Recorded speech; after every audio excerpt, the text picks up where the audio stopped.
bentuk sinergi antara Bea Cukai, BNN, dan aparat penegak hukum. Untuk acara selanjutnya, sambutan dan pembukaan Kepala Kantor Bea Cukai Makassar. Yang mewakili Pak Sam ya, Kepala BNN yang mewakili Kantor Pemerintahan, Kepala Kesehatan di kesempatan berkumpul. Kemudian kami juga ucapkan selamat datang di kantor Bea Cukai Makassar. Hari ini pertama bentuk sinergi di antara kita semua, di antara semua unit yang bisa di sini.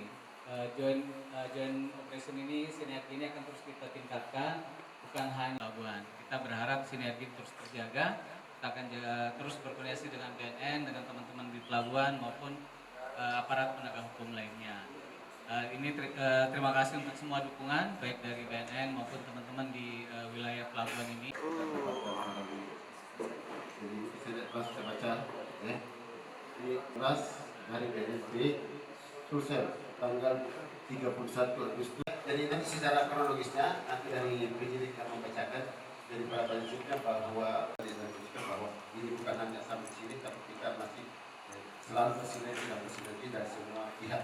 Kita lanjutkan dan saya sampaikan ini kabarnya. Setelah itu tim bergerak menuju lokasi pengantaran paket dan selanjutnya melakukan penindakan dan BTN Hartako